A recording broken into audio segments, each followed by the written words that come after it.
Olá, seja muito bem-vinda, seja muito bem-vindo ao debate. De acordo com o IBGE, 52,9% da população brasileira é composta por pretos e pardos. As disparidades pela cor afetam o cotidiano de negros e negras que convivem com a silenciosa violação de seus direitos. Para pesquisadores e para quem literalmente sente na pele as discrepâncias da sociedade por ter a pele negra, há uma naturalização do racismo. Uma pesquisa do Instituto Datafolha, realizada em 95 e repetida 13 anos depois, mostra as nuances do problema. 9 em cada 10 entrevistados acreditavam haver racismo no Brasil, mas menos de 2% se consideravam racistas. 92 milhões de brasileiros adultos já presenciaram um branco se referir a um negro como um macaco e apenas 12% admitem terem tomado uma atitude contra isso.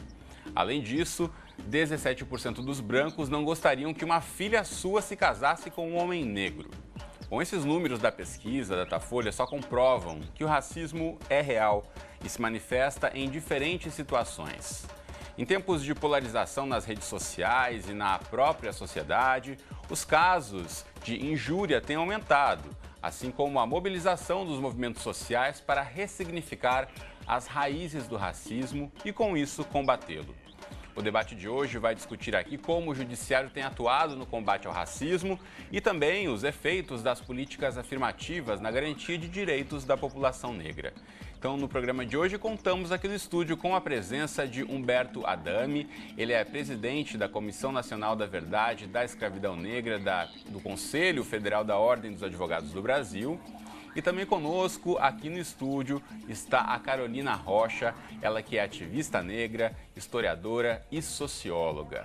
Bom, primeiramente, muito obrigado aos dois pela presença, por esse bate-papo conosco aqui no estúdio hoje. Bom, eu comecei falando sobre a questão do judiciário e alguns dos avanços que a gente percebeu nas últimas décadas foi uma questão mesmo da criminalização de injúria racial e racismo. Na opinião de vocês, o que esses artifícios legais significaram na prática, no combate ao racismo? Professor Humberto.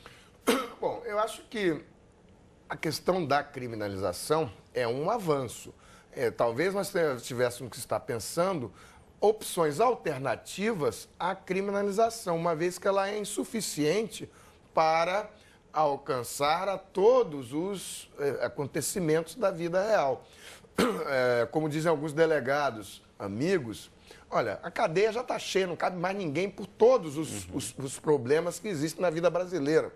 E aí eles dizem assim, olha, você tem sequestro, tem estupro, tem crime de morte, tem latrocínio, e aí você tem lá uma ofensa. Não é que a ofensa verbal seja menos importante, só que acaba no dia a dia sendo tratado com menos importância. Então, nós precisamos ampliar o leque de penas para que esse ramo do direito penal possa também ser atingido. As pessoas têm outras formas de serem penalizadas e que isso seja mais útil para a sociedade, que seja mais útil para uma reeducação de todos. Mas é preciso ter...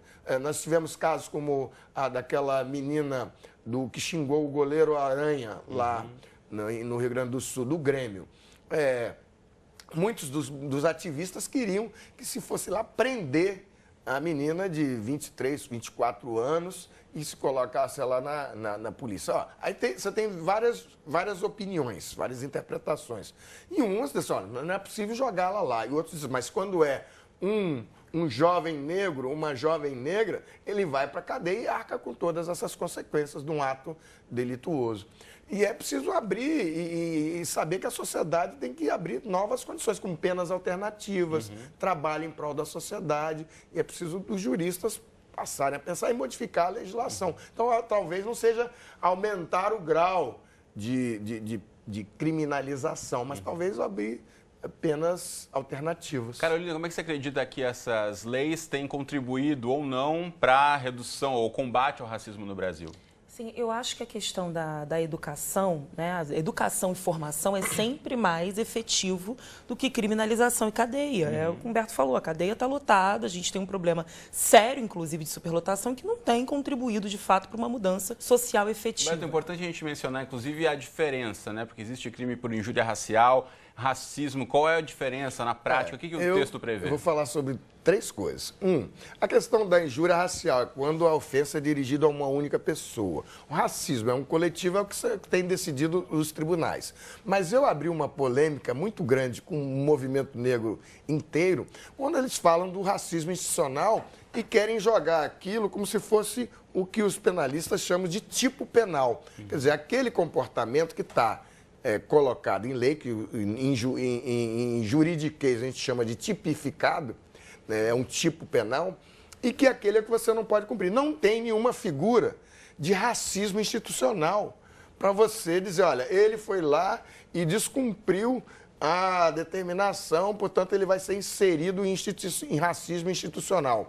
Ou alguém uma empresa pratica racismo institucional. Ora, eu tenho chamado a atenção, inclusive, porque, na verdade, você está acusando o outro de ser racista. E quando você acusa indevidamente, você cai para o outro tipo penal, que é a denunciação caluniosa. E muitos já pagaram, porque acusaram alguém de praticar um crime, depois se verificou em juízo que não era aquilo e acabou o denunciante sendo penalizado por denunciação caluniosa. Tem um caso, inclusive, aqui no Rio de Janeiro, onde a denunciante acabou ela sendo processada.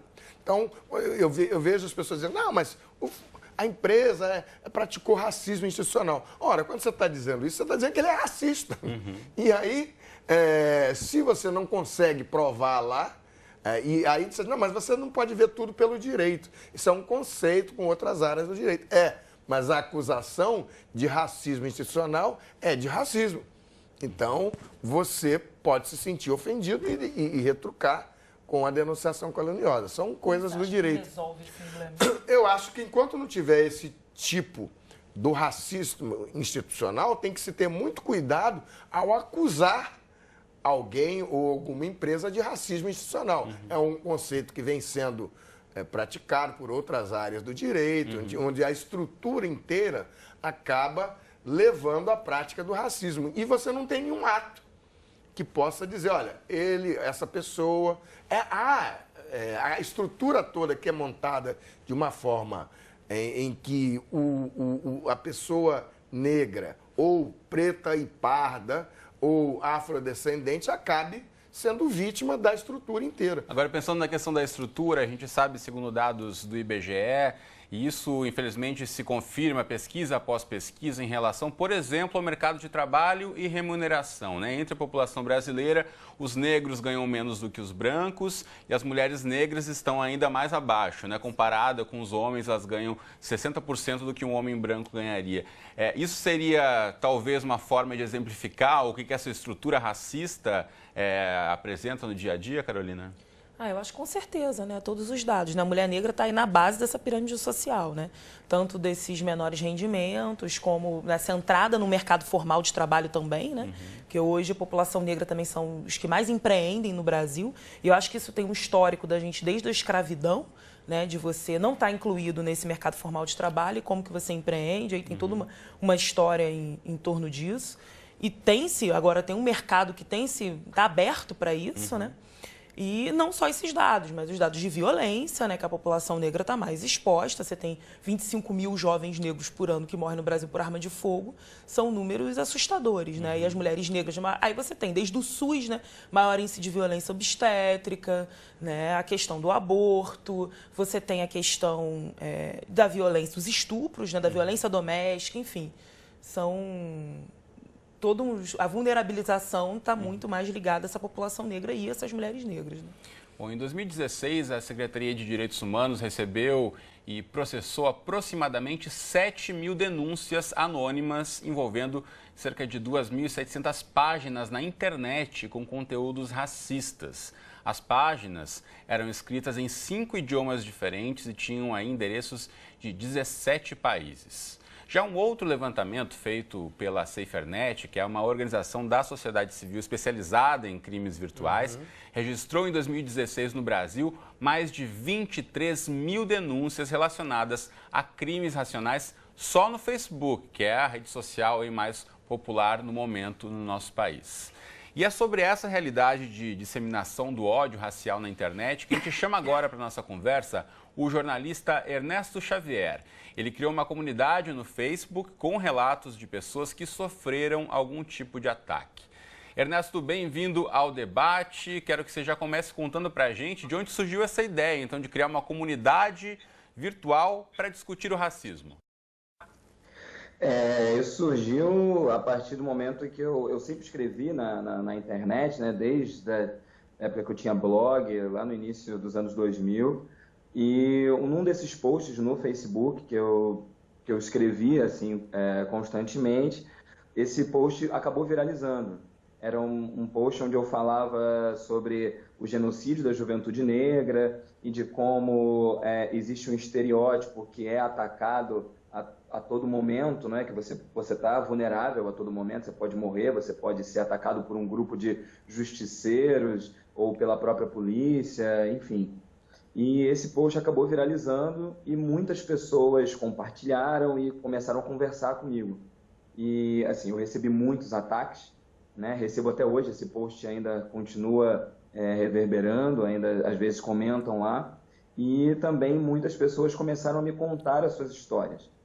Então, a partir desse momento, eu percebi que existia um número grande de pessoas negras que tinham necessidade, vontade de falar sobre isso, de falar sobre injúrias raciais que elas passaram desde a infância, de momentos que elas perceberam que o racismo estava influenciando de forma negativa a vida delas. Então, eu resolvi juntar um grupo de amigos, um amigo fotógrafo, minha irmã, que é produtora também, além de atriz, enfim. Juntei uma outra amiga que era designer e nós montamos essa página, montamos um ensaio fotográfico primeiro, com relatos, né, para poder lançar a página. E depois disso, naturalmente, a página foi crescendo e as pessoas começaram espontaneamente a enviar os relatos.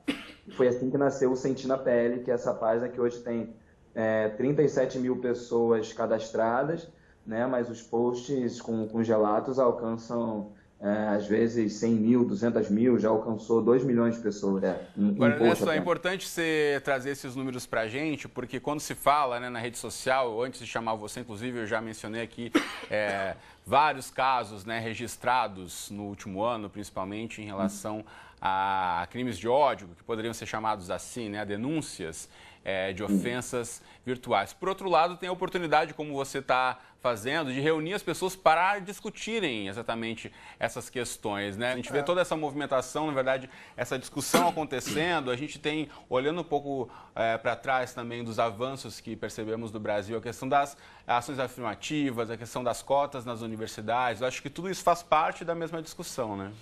Eu acho que há um momento, e é importante esse testemunho do jornalista Ernesto, que você está na constatação. Primeiro, uma ampliação da possibilidade de denunciar e que pode dar a impressão de que o racismo aumentou. É que essas denúncias, elas não eram feitas antes. Então, mas acho que tem o relato do que me incomoda, do que me incomodou na barriga da minha mãe e o que me atingiu, do que eu fui vítima e do que eu posso... advogado principalmente, pensa, o que eu posso fazer, além de simplesmente falar ou me reunir com outras pessoas para todos nos solidarizarmos, e isso pode ser feito... O que de prático pode surgir a partir dessa discussão? Daí, o que você faz? Porque senão você fica numa contagem eterna e não chegamos a lugar nenhum. O que é preciso fazer? Acho que, eu não sei se na página do Ernesto tem algum advogado lá, e deve, obviamente, ter, se já chegou a 37 mil, tem advogado para chuchu, já deve ter alguém lá que propôs uma orientação do que fazer a partir de certas constatações, porque é isso que você precisa orientar as pessoas, orientar as reações, a reagir, né, de uma forma estruturada, de quando aquela potencial vítima possa estar sofrendo um ataque de racismo, ela consiga sair dali e partir para um boletim de ocorrência numa delegacia, juntar testemunhas e partir para uma reação. Senão ela vai ficar lá só lamentando, e muitos dos eventos que a gente vê hoje em dia nos próprios movimentos sociais e no próprio movimento negro são relatos de constatações, de testemunhos que não acabam mais. Se você botar 500 anos de escravidão, 500 anos de opressão, mas é preciso, inclusive, treinar as pessoas de hoje, as que já existem hoje, as que vão existir, para elas terem uma reação e poderem sair daquelas situações, há que ter um treinamento. E para isso, embora muita gente ache que o direito não dá a solução para isso, na minha concepção, é um treinamento de você reagir. Como é que vai? Mas é difícil ir para o boletim de ocorrência. É difícil sim. É difícil ter advogado. Então nós precisamos ter mais advogados nessa área, mais militantes treinados nesse tipo de advocacia racial, e nós estamos com a Conferência Nacional do Advogado investindo nisso. Advogados para a questão do dano moral, né, de fazer ações de dano moral, porque, inclusive, na cabeça dos juízes, esse dano moral é muito pequeno e dá muito trabalho de você levar a ação, e também de habeas corpus, porque os negros também são vítimas dessa mesmo sistema prisional, do sistema judiciário. Agora, Carolina, o que o Humberto traz muitas vezes é a falta de própria consciência da pessoa de que sofreu um ato que pode ser levado adiante, de que tem como recorrer a seus direitos. Como é que você acha que essas discussões, ou seja na internet, seja no dia a dia, seja a lei que já prevê uma punição, isso aumenta, de fato, tem contribuído para o aumento dessa consciência da população negra? Olha, eu acredito que sim. Eu acho que a internet ela traz uma coisa que é visibilidade, né? E para além, assim, tem uma coisa que é de constatação, mas eu acho ainda importante essa dimensão, porque para grande parte da população isso ainda não é enfim, não é um fato, ainda não está totalmente entendido como funciona o racismo, né? Quero voltar a chamar o Ernesto para uma fala rápida com a gente, inclusive até respondendo aqui para o Humberto sobre o questionamento, se existem advogados, como é que vocês têm se articulado em relação a isso no grupo? Sim, tem advogados e essas pessoas acabam realmente anunciando. Algumas pessoas me perguntam, pedem orientação de como reagir, e eu acabo orientando essas pessoas, mesmo não sendo advogado, ou então encaminhando para algum dos advogados da página. E isso sim é um movimento necessário, reagir é necessário, mas só que nem todas as questões que envolvem ali na página racismo, elas são questões jurídicas, né? Muitas vezes elas são questões subjetivas, questões que as pessoas resolvem com a sua própria identidade em relação a isso. Muito bem. Posso fazer uma intervenção? Rapidamente, Beto, a gente está encerrando logo. Que esse tipo de advocacia, ele é sempre ou de militância ou de alguns poucos advogados que estão espalhados pelo Brasil e que lutam com muita dificuldade. É preciso se pensar, e essa página e outros movimentos podem pensar nisso, como é que você torna isso uma advocacia tão comum, a advocacia das relações raciais, tão comum quanto você tem advocacia para locação, para... Porque articular uma rede mesmo, né? Porque muitas vezes você tem um advogado que é militante, então ele acaba funcionando durante um tempo e acaba, ou ele pega poucos casos, ele não consegue levar a um nível de profissionalização como você tem em outro ramo da advocacia. E é preciso profissionalizar essa rede, é preciso sair do voluntarismo e da militância básica, porque ela não chega. Eu tenho um monte de casos no meu escritório que eles começaram com advogados voluntários, e aí acabou, era um programa de alguma instituição, acabou o programa e ficou lá o processo andando até chegar lá, e isso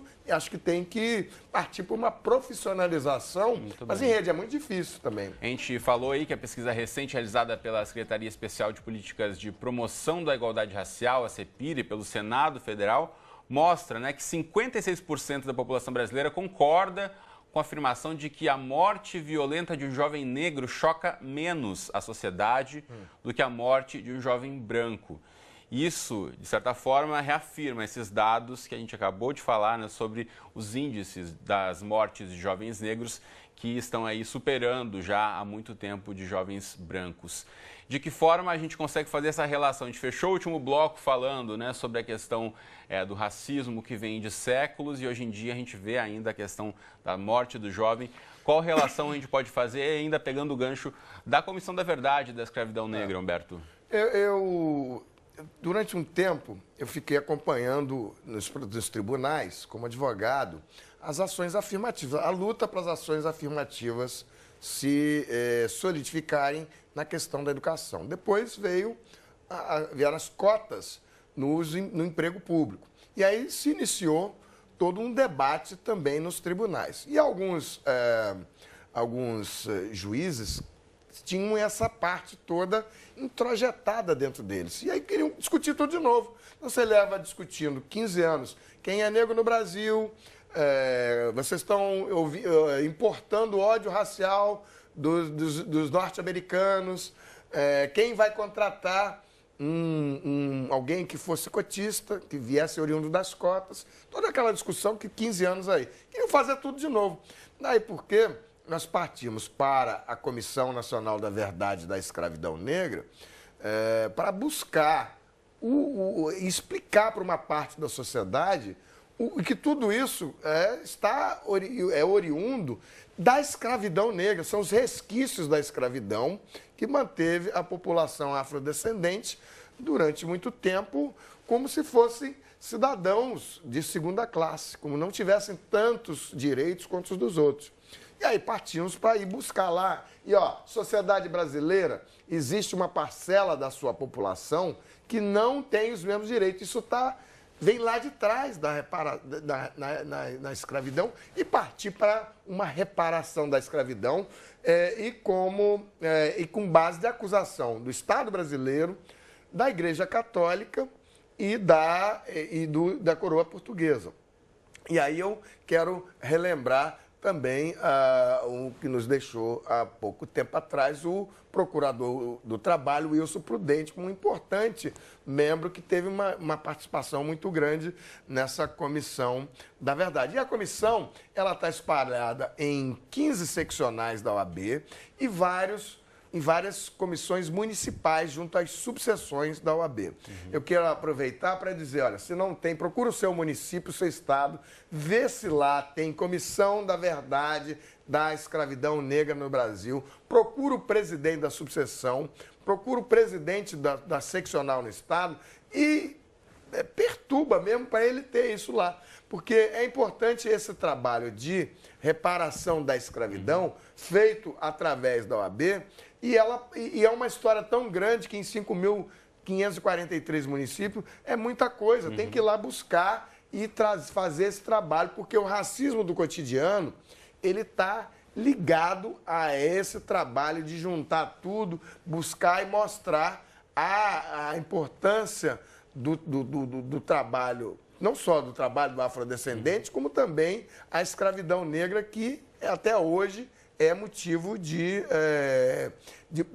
reparação histórica. Sem dúvida. Essa investigação é importante, reconhecer a história para evitar que novos casos de violência aconteçam, como a gente abriu esse bloco falando, né? A própria Organização das Nações Unidas destacando essa questão, né, trazendo a campanha Vidas Negras aqui no Brasil. São dados que, infelizmente, a gente já conhecia, mas acho que a ONU jogar luz sobre isso também, de certa forma, traz atenção internacional para esse drama vivido aqui no Brasil.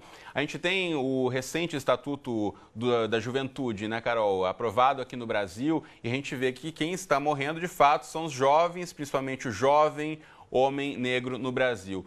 De que forma a gente consegue pensar em ações que possam evitar isso, né? A gente sabe que não há como desassociar a questão da escravidão, da questão desses assassinatos e da questão da falta de políticas públicas que vão dar oportunidades, que vão, na verdade, oferecer aí caminhos para esse jovem negro.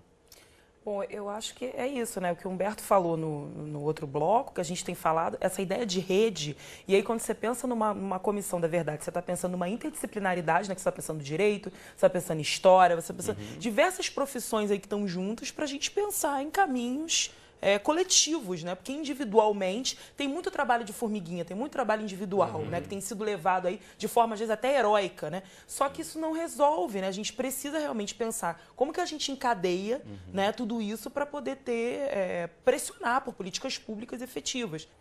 Pois é, vamos chamar então o Murilo agora para o nosso debate. Murilo, bem-vindo ao nosso programa. Você conversa aí muito com o público adolescente, né, que muitas vezes está construindo suas opiniões, ou por outro lado a gente vê também, muitas vezes nas redes sociais, todo mundo já é muito dono da verdade, né? Como é que é esse diálogo, em provocar essa reflexão, principalmente num tema como esse do lugar de fala? Olá, todo mundo. Primeiro, agradecer bastante pelo convite de participar desse debate tão bacana. E sim, esse é um trabalho bem desafiador, discutir sobre essas questões, porque esses temas são temas delicados que às vezes movimentam muitos ânimos, né? E tem algumas questões que às vezes estão um pouco fora do senso comum, e os debates se distorcem muito também na internet, mas por vezes a gente consegue construir alguns diálogos, algumas pontes bacanas para poder destacar um pouco da importância da gente mudar um pouco, de construir novas relações que não sejam mais baseadas em desigualdade, em valores como racismo, esse tipo de coisa. Acho que tem um trabalho bacana que está dando para fazer aí no YouTube especialmente. Pois é, a gente percebe até com dados, né? A Carolina falava sobre os números que causam impacto. Recentemente, a gente também recebeu a divulgação de dados do próprio Google, que é o principal buscador, né, nas redes sociais no mundo, que as palavras aí sobre preconceito, sobre a questão de gênero, sobre a questão de racismo, são as que mais têm surgido ou crescido em buscas no Brasil. Você acredita que a gente tem que aproveitar essa oportunidade, ou de que forma aproveitar essa oportunidade do interesse dessas pesquisas para também trazer um pouco mais de um conteúdo que vai provocar uma reflexão nesses jovens, Murilo? Eu acho que esse é um movimento super importante. Nessa mesma pesquisa do Google, recentemente, houve um dos resultados foi que pela primeira vez na história do Brasil, as buscas por cabelo crespo foram maiores que as buscas por cabelos lisos, por exemplo, né? Se a gente pensa num país que tem a maior parte da população negra e essa população negra majoritariamente tendo cabelos crespos, acho que esse é um dado sintomático para a gente entender um pouco de como que esse aumento do debate sobre as questões raciais já está provocando um efeito. Na realidade das universidades, como a política de cotas que já tem aí uns 10 anos, né? Como que está provocando um efeito, né? Acho que esses efeitos todos eles estão se multiplicando e a gente tem uma oportunidade muito grande para impulsionar ainda mais essas vozes e multiplicar ainda mais esses debates. Eu acho que isso é fundamental e tem um pouco a ver com essa questão do lugar de fala, que é uma questão que às vezes as pessoas costumam tratar como censura, né? Que entendendo que o que a gente quer quando a gente fala sobre lugar de fala é deixar que apenas pessoas negras falem sobre racismo ou sobre as questões raciais. E o que eu digo é que está todo mundo envolvido nessas questões raciais. O racismo é uma coisa que impacta, né? Se a gente está falando em termos de relações, é uma coisa que a sociedade inteira está envolvida. Agora a questão é que a gente precisa conseguir que pessoas negras consigam falar com autonomia a respeito das próprias histórias, tendo uma visibilidade que essas pessoas nunca tiveram. Eu costumo dizer que numa sociedade desigual como a nossa, até o direito à fala, até o direito à voz, até o direito à visibilidade é um direito que é mal distribuído, né? Então, quando a gente fala da importância de ouvir mais essas vozes, de ouvir mais essas histórias, de ouvir mais essas vivências, para compreender com mais complexidade a realidade das relações raciais no Brasil, é um pouco destacando essa importância, né, da gente aproveitar esse momento para conseguir multiplicar um pouco mais essas vozes e amplificar esse debate, até que a gente consiga construir outras relações mais humanas que não sejam baseadas em violência e desigualdade o tempo inteiro. Muito bem, então Murilo Araújo, youtuber e jornalista, muito obrigado por conversar conosco no debate de hoje, parabéns pelo trabalho. Eu que agradeço, muito obrigado. Humberto, você tem uma questão para ele? Eu queria propor uma coisa, porque há algum tempo que eu queria falar com o pessoal dos youtubers. Ter uma galera ligada no YouTube, mas voltada para o campo do direito. Estagiários que vissem. Porque, se você observar, tudo está indo para o campo do direito. Todas as questões da vida nacional estão indo parar no Supremo Tribunal Federal. E você não consegue que tenha um pessoal jovem ligado à área de direito com essas ferramentas que os youtubers têm e que possam discutir nacionalmente os casos, como é que você transforma o youtuber numa ferramenta a serviço das discussões de direito. Acho que é uma proposta para ver um jovem youtuber fazendo esse trabalho, mas você tem uma discussão nacional, você tem advogados antigos, advogados se iniciando, e não tem essa discussão onde você possa discutir um caso que acontece no Ceará, ou no Rio Grande do Sul, ou em Brasília, ou a montagem de redes e articulações nacionais para, por exemplo, ingressar em juízo, formar advogados, formar discussão de exemplos, nós tivemos, falou do lugar de fala, teve um caso que foi a discussão do turbante, que foi muito discutido. Foi lá um dos assuntos mais discutidos nas redes sociais no último ano. Mas não passou para o que nós vamos fazer na área do direito. Temos casos de intolerância religiosa. Como é que vai ser constituir os terreiros, os quilombolas, como é que eles vão entrar em juízo e vão fazer frentes para ir em juízo discutir isso, porque todos esses casos, e nós tivemos com o Frente Favela Brasil a denúncia do caso do Jair Bolsonaro, que ofendeu quilombolas e indígenas, e o caso está acontecendo, eu tenho estagiários ingressando nisso, mas não há uma discussão nacional, e é isso que eu queria propor. Bom, então o Murilo também fica com a provocação aqui do Humberto em poder articular, quem sabe participar em articular essa rede de youtubers e jovens também que acompanham essas discussões, para que de fato essa discussão seja mais ampliada e que os jovens troquem ideias e se fortifiquem aí. Vamos para o Supremo Tribunal Federal. É isso aí. Valeu, Murilo, muito obrigado. Eu que agradeço, um abraço. Bom, a gente está quase encerrando, né? A gente podia seguir aqui mais horas, porque o papo, de fato, não se encerra no tempo do programa aqui, mas eu queria ouvir um pouco de vocês, repercutindo o que o Murilo trouxe, na questão do lugar de fala, muitas vezes acaba trazendo muita discussão, às vezes que poderia ser melhor aproveitada, até o espaço das discussões nas redes sociais. Agora, o que muitas vezes se defende é que não precisa ser negro para lutar contra o racismo, assim como não precisa ser homossexual para lutar contra homofobia ou transfobia.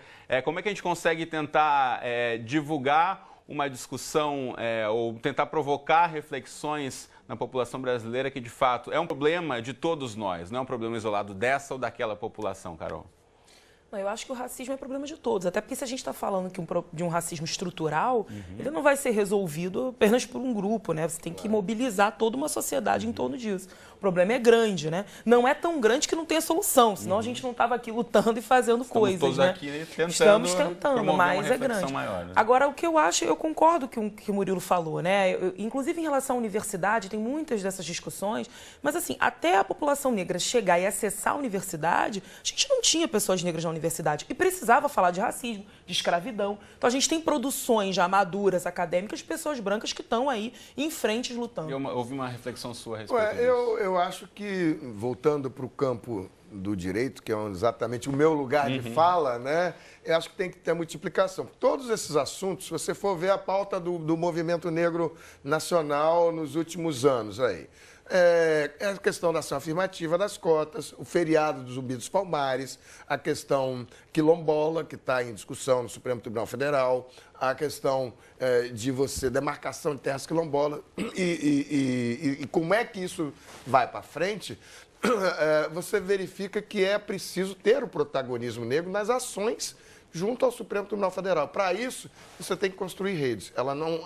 Isso não tem conseguido se manter. Todas as tentativas que ocorreram, agora mesmo um advogado importante da questão da denúncia de intolerância religiosa, também está articulando lá, o doutor Hélio Silva. Então, é preciso motivar mais e juntar mais e partir para caminhos. Senão, ficamos só falando. Com certeza. Bom, a gente espera que também a nossa falação aqui, esse nosso debate, a nossa discussão não acabe junto ao tempo do programa, como eu disse, que você leve essa discussão para essa roda de amigos, para o seu jantar de família, fale com o seu namorado, com a namorada, enfim, para que essa discussão de fato que todo mundo possa se apropriar dela e levá-la adiante. Só queria dizer que a Conferência Nacional do Advogado, no final de novembro, de 27 a 30 de novembro, nós vamos ter painéis sobre reparação da escravidão e trabalho escravo e vamos também o Encontro Nacional da Advocacia Negra com o Educafro e também palestras sobre cotas e avaliação disso tudo. Muito bem. Humberto, Carol, muito obrigado pela presença. Obrigada a você.